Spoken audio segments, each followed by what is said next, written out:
Okay, number 3, tips on handling difficult experts. Who had that question? It's me. Okay, can you please elaborate? Okay, first of all, sorry, my baby is watching cartoons, so you can hear some noise. Okay, so with my team, they are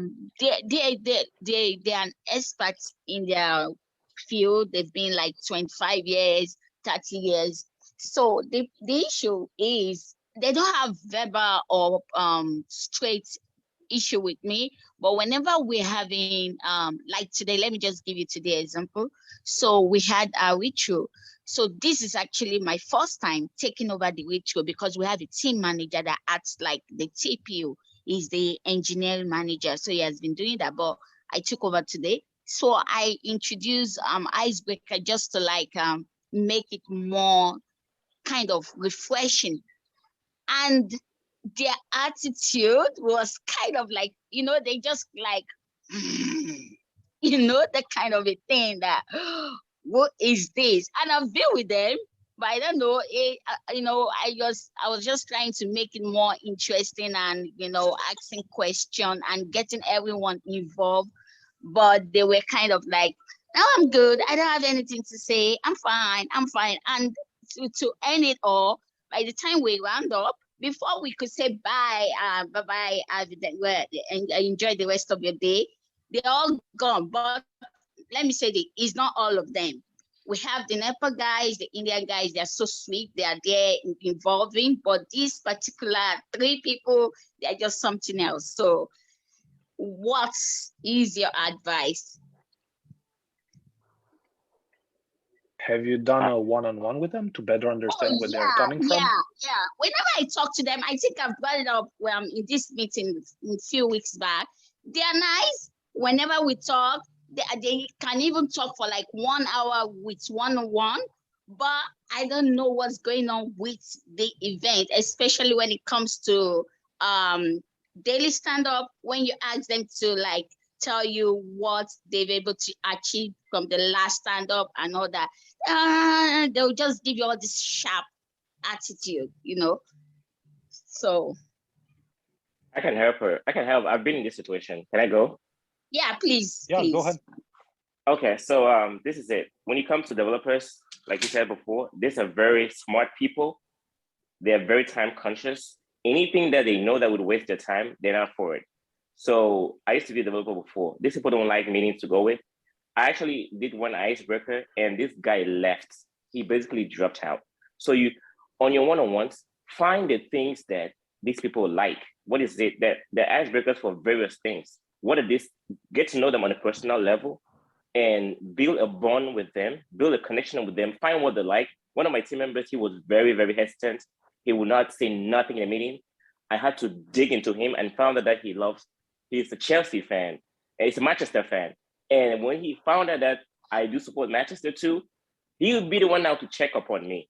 We lost the game, he checked up on me. So you have to find what they like and see how you can build your retrospective, your icebreaker around that, and around the things that you know that they like, and try to make it short and find very interesting icebreakers.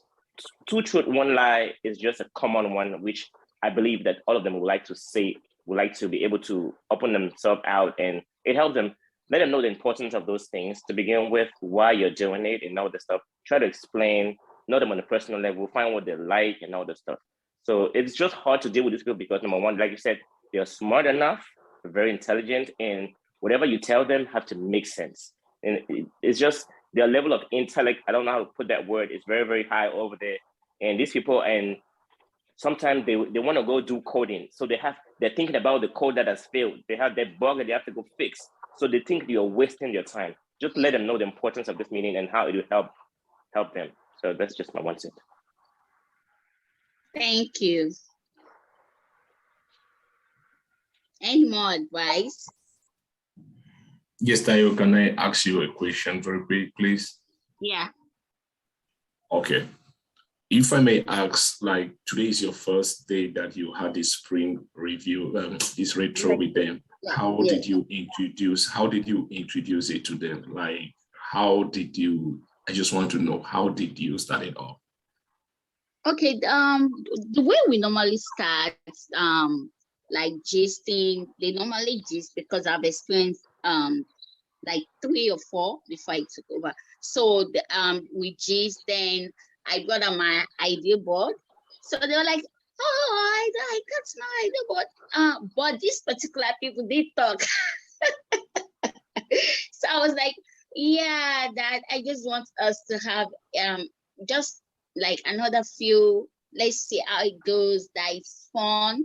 Then because what made me really got that up was because it was the manager that does that on behalf of all of them. So he had, okay, what are the things that went well? What he would write it by himself. He would do everything by himself. Then whoever speak, it will still write. So I talked to the manager about this, and he said, "Oh, fine." And we even talk about it with the team. So today I just brought it up that okay. So we started, and I explained a little bit. So some knows they know about it, and I sent the link to them after we gisted. So before we did that, I got some icebreaker, some funny questions, two truths and a lie. So we were doing that. Everybody was laughing before we started this. So when we started, that was when the attitude just set in. And within me, even the NEPA guys, when they were like saying they need help with training, that they don't really understand so much they are doing. So I was like, okay, expecting do you some see how of the... it's going in my lane? I know Sorry? that because I'm a driver. You shower? Hello? Yes, we are getting you. Somebody was Okay, I thought you interrupting. were saying something to me. Yeah. So that was what happened. So they couldn't even respond. They didn't respond to those guys. They were like saying they need help, and they were mentioning the names of those they need. So they were just like, now I'm busy. I don't have time. They were so blunt. So all those attitudes, I just like, what's going on? They just, so. Wow. All right. I have not been into this experience too much, but I was just asking because I just started my job. It may be surprising to everyone here. They held me down that I was supposed to do a retro. I've just been a week in that job site. I did a retro. Like, I was shocked that happened, that had to happen. But the worst thing about it is that team members forced me to do that because they don't want the person that was doing it to do it with them again. So I just went into an environment where the engineering manager is the product owner, and he has been a Scrum Master for this team for 5 months. They are tired. They don't want to. So that's why I was asking the way you introduce it to them. So they were just like, oh. Hi, this is Raven. I have a little advice for you.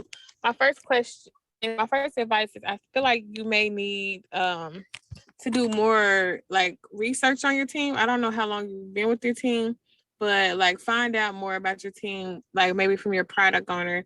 And then another thing that I do, like the team I work with 2 teams. They don't story point. They don't estimate nothing. But they're both about to step into a new feature, and I did research and I found out that they didn't like story pointing the way the Scrum Masters had introduced it in the past. So I just asked them, I said, how do you feel about story pointing? And they were honest. They really did. They said they don't really see the value in it and all that. But as a Scrum Master, I said, if we get into this new feature and you're not meeting your iteration goals, we don't have to call it story pointing. We can say we're having a conversation over the story so that we're breaking them down and that you have a better understanding. But yeah, I would just say maybe you need to find out a little bit more about your team, get feedback from them. And then if you use Teams, they have a function. Hopefully your company does. You can always ask somebody where you can do forms and you can do surveys. And if you do survey, it can be anonymous. So you can always ask them like, hey, do you find the daily stand-up valuable? If your whole team says no, then that means like you just have to see how you can help them understand the value that the daily stand-up brings. So maybe come up with different approaches. Yeah, that's my advice. Hi, Tayo. I have something to say about that. Sorry, Lucy. I don't know the name. The other man, the other guy that was talking to me, he has not finished before waving talk. So please, if you don't mind, let him round up. Lewis, yeah. That's true. Lewis? Thank you, Raven. Thank you. I appreciate it. Thank you. So that's why I was asking about how you introduce it. But from the look of things, I just want to let you know that you have to be prepared for that. And you just have to know better ways of how you can do that. You have to be prepared for that. You don't be shocked that a situation like that is happening.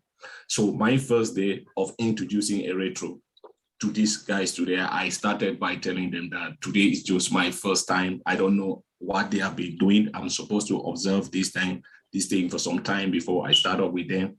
So because the way the one who wanted me to do it, how I have been doing it in my environment, in my imaginary environment, as I can put it. So I started up introducing, like just telling them, I'm so happy. This is my first retro with them. I want to know how they have been doing. I just like, when I introduced my name, I said my name is Fomafung, but I would prefer they call me Louis, because when someone calls me Fung, they are already thinking of one Chinese guy, like one Asian guy that is supposed to arrive. Then everybody was just laughing, and one team member just stood up and said, "Oh, when they said Louis Fung was coming to this team, I was thinking of one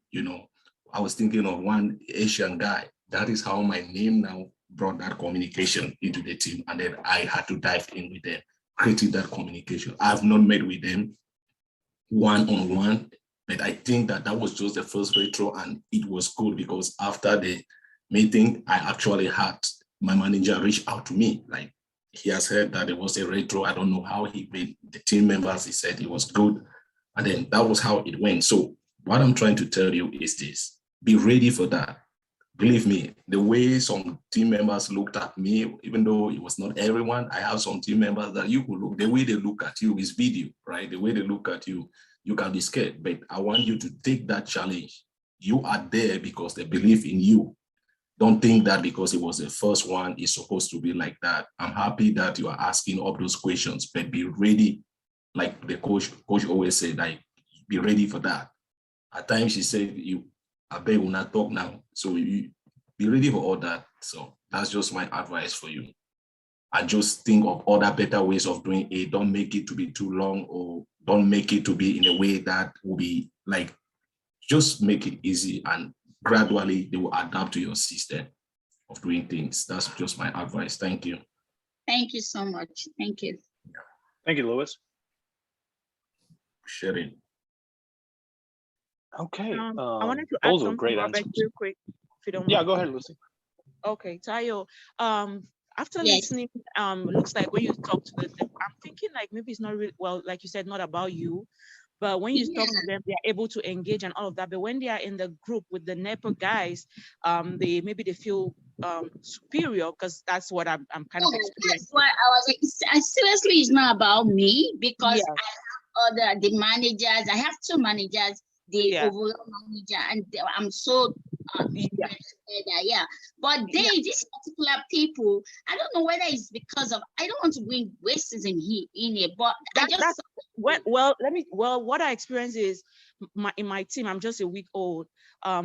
Majority of my teams are they're in the US, but they are Indians.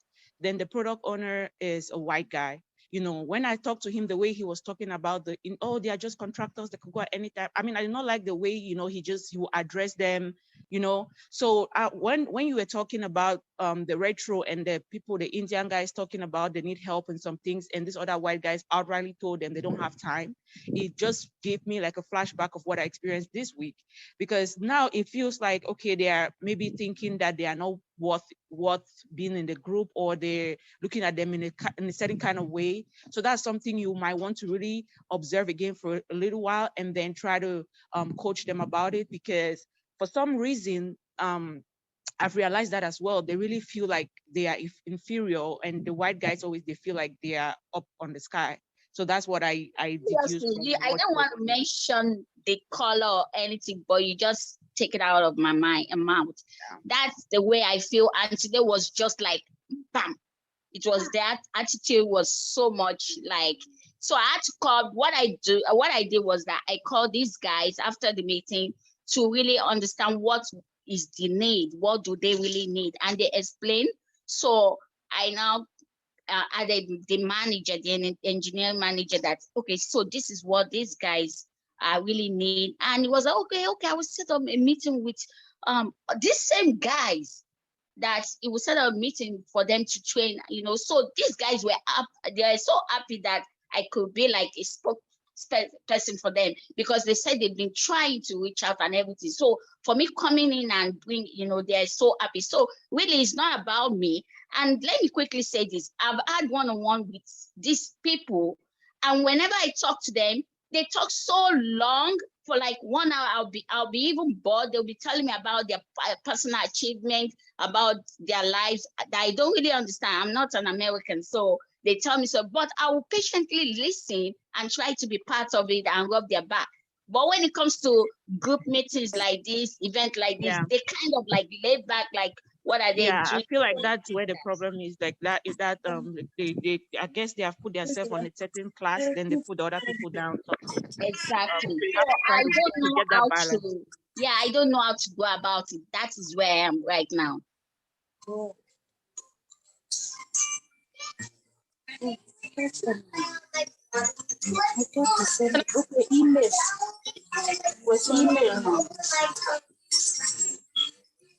Can I?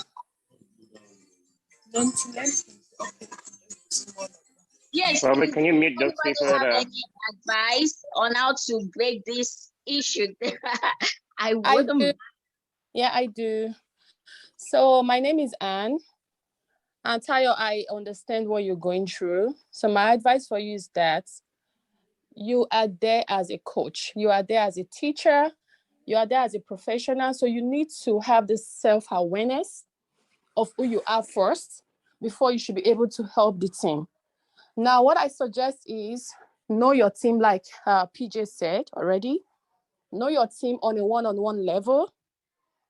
Now, like what I do for my team, I have white guys. I have 2 teams. The other ones are white guys.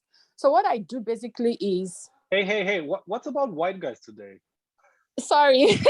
no, it's not about you, Robert, but there are these people are nice in my team. They are so nice, really. So no, yeah. I agree with you. I'm also an No immigrant. offense, I Rob. understand. Is Robert white? No Yeah, I offense, am. yeah. But I mean, the Oh. people in my team are so nice, so I'm not going the wrong way, please. So but I'm just I'm not taking it personal, don't worry. Robert, I know you are not. So what I'm trying to say is that, so I communicate to them on a one-on-one level. We can have like a 30 minutes. I know in my mind, the back of my mind, that it is a coaching session. But so we talk about personal things first for like 10 minutes, and it's mostly about them. And whatever they say, I just try to connect. After that, you observe that they will be comfortable. I mean, be receptive of whatever agile coaching model you want to apply. Then what you can suggest is, hey, what do you think about our ritual? What do you think about it? Yeah, you can just say how. Do you have any feedback on how it went or something? Yeah, you can just start from there. Now you have to be intentional. Now they can say, oh, absolutely went well. Oh, everything was good. No issue at all. Then you can say, oh, but did you feel there was no good communication? The communication was not really flowing. Do you think it was not productive? You can just start from somewhere. And trust me, the conversation will end at those other developers asking for help and them not actually helping. Now, that is where you now bring your agile coaching techniques in, that as a Scrum team, as an agile team, we're all one team, right? There's no superior, there's no inferior. We're all there as a team. We're supposed to be cross-functional. We're supposed to hold each other's hands. We're supposed to deliver as a team. So that is where you just come with your coaching model and you say, okay, if we're not doing that, then of course we are defeating the purpose of being agile. Agile is all about continuous improvement. So you just want to preach those things to them, but you have to set the baseline first. You have to start from somewhere. And what I do that has been working for me is just starting on a one-on-one level, building that relationship, you building a conversation. And let me tell you, on that coaching, you guys might not get to that point, but subsequently you will always get there. And you start just like building that, I mean, just trying to go into that conversation and try to just trash it from the root cause. Look at the root cause, and from there you can solve the issue. Yeah, that's all I got. Thank you. Hope it helps. Thank you so much. Thank you. Yeah, can I add something really quickly? Yes. Yeah, go ahead. Okay, so sorry, hi, my name is Aza. So I'll say that to add to what Anne just said, getting to know your team members on a one-on-one level, that would be very helpful. And then you teach them the Scrum values, right? Of respect, focus, commitment, courage.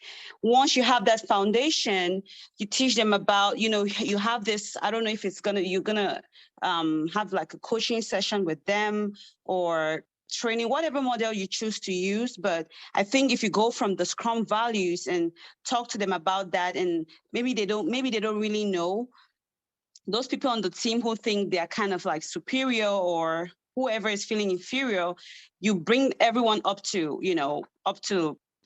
speed with what Scrum values are. And once they get to understand that, I think that you kind of help solve that problem on the team. That's just all what I have to say. So just going by teaching them the Scrum values, that's most important after you've had the one-on-ones with them and know where they're all coming from. So thank you. So Thank you so much. just to buttress what everyone said, I think if you have one-on-one with them, that is definitely going to help. And another thing is, because I just started joining the team, it takes time for the team to even trust you, okay, and for them to even follow you. So you have to expect that initially, that they are going to resist virtually everything that you do. So what you can just do is, I think sometimes, just like somebody said, that you have to apply Scrum value. Because I also have scenarios that during the meeting, I see the PO even tackling me, like, no, this is how you're done. I say, okay, that's fine. Okay, I'll let them have their way. And when their way goes wrong, I will not give them my own way. So I will preach the Scrum values to them. Okay, this is commitment, is the whole team's commitment. I'm also learning. Teach me if I need it, if you need to, so that way, maybe it's, that discussion will come up, but you need to give them time. And sometimes when you see people like that, I think that's when your friendly personality has to come out.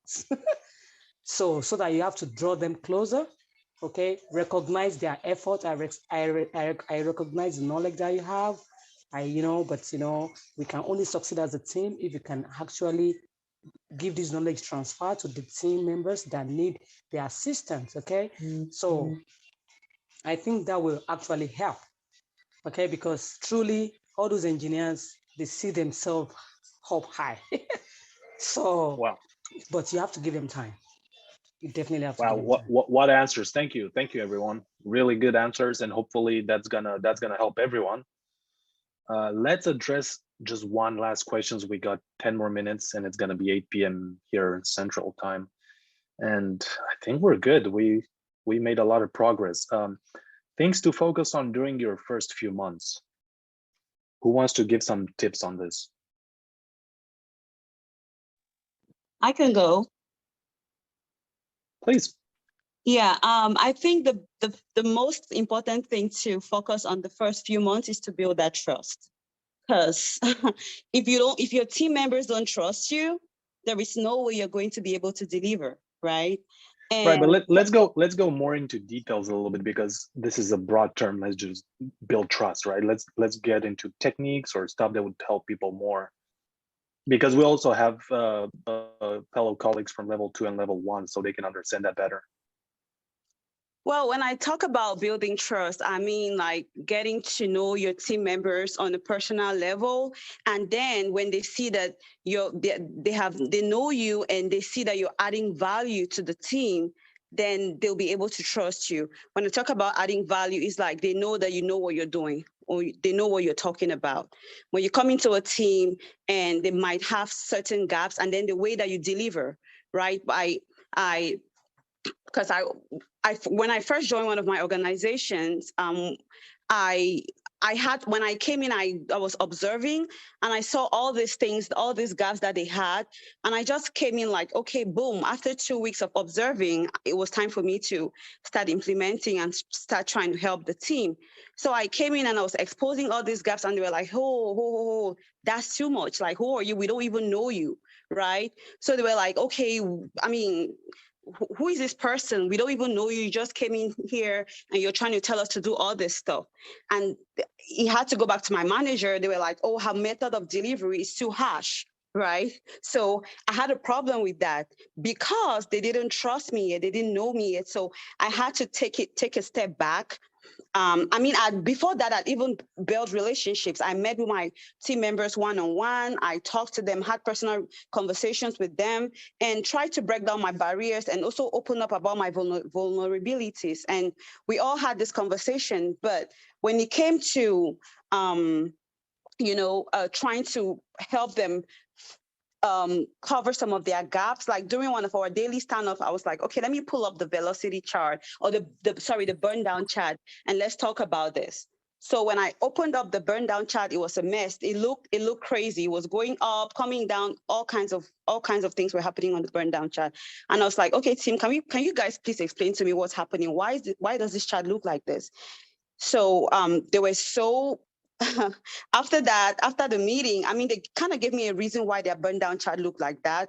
But immediately after that, they went back to the manager, to my supervisor, and they gave complaints. They were like, "Oh, this girl, she just came here, and she's harsh. Her method of delivery was harsh. She opened up the burn down chat and just exposed us like that." So, I spoke with my manager, and she was like, "Okay, you might have the right ideas, but your method of delivery, and then the fact that they don't know you yet and they don't really trust you yet, it might not be helping you right now with the team. So you have to take a step back and really, really get to know these people and build trust, build a good relationship with your PO and the tech lead, right? So that certain things you want to talk on the team, you already have two people that can have your back and might be able to support you in certain decisions that you're trying to take or trying to help the team implement.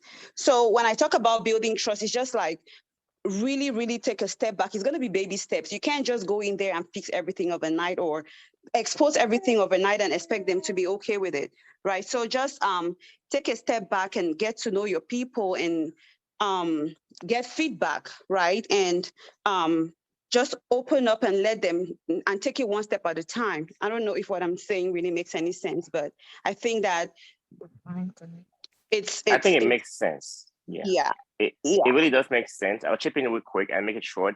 On the issue of trust, how do you build trust with your team? Number one, what I do is you need to create a safe ground, a safe space for them to be able to open up. Someone talk about the Scrum values, openness. Create a safe space, a safe ground. Let them know that make most of the things anonymous. You're not there as a manager to report anybody. Whatever they say in a one-on-one, whatever is done in a retrospective state within the team, let them know that you are there you're creating a safe space for them, and they would open up. Now, on the issue of just seeing things, I used to be that way. I don't know if it's something about us Africans. We are just so pushy and have that attitude of wanting things done so fast. Our role as Scrum Masters is to uncover these things for the developers, uncover these things for the team, but there are ways you can present that to them. No one wants anybody to come in and start telling them, these developers, they have a staunch, what I call a staunch mind. Now, they have ways of doing work. You explain to them, say, hey, they're good ways of doing work, but they're best practices. Now, you tell them, because you don't want to try something and it fails, it'll bounce on you. Tell them, hey, guys, I know you guys have been doing it this way. How about we try it this way? If you have the solution, come up with it as an experiment. Tell them, hey, guys, we're going to try this. It's a continuous improvement. If we fail forward.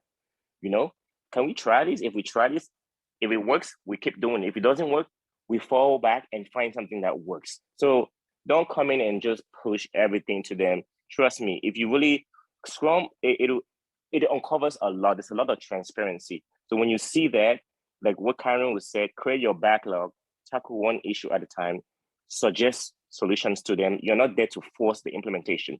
Open it to them.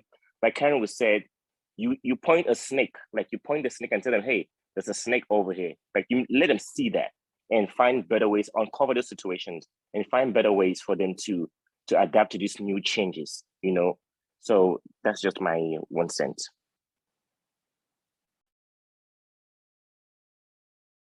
Thank you.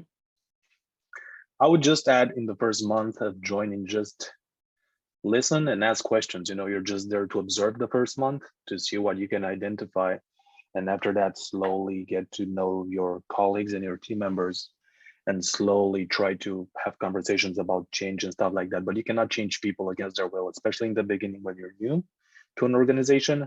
Nobody's gonna, even if you have good advice, nobody's gonna take it as a good advice. Robert, And now what if that you have to form a team from scratch? I cannot give an answer on that because all my teams were already formed, and also I don't deal with teams, right? Because I'm different. I'm RT in one, and I'm a project manager in another, so I don't have necessarily Scrum teams that I deal with. But anyone can jump in. Yeah, what do you want to know about building a team from scratch? What are the questions related to that? No, regarding the same topic, like going in and observing and all of that, I was just asking, like, what if you have to start from scratch? Everyone is onboarded new and all of that. That's even way better. You have an opportunity for you to shine because no one is going to question you about what's going on. You already know your process. You just find a better way to explain to them why you need to do this. Let them know the importance of it and how it's going to benefit their work and the work they do.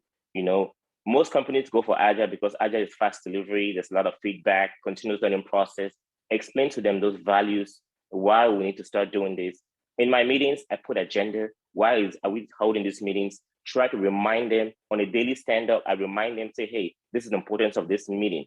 Just a quick reminder so that everyone is still we're on the same page and know the importance of this meeting. Starting a team from scratch, yeah, you will not be the one to start a team from scratch. Basically, the team will have to be built on the skill set on what product you need to deliver and all that stuff. So it's just for you now to one Agile 101. What do you need to start with? You need to start with the meetings. You need to start with the, like, going through a quick teaching. You are coach them on the importance of this meeting that are going to be taking place and all that stuff.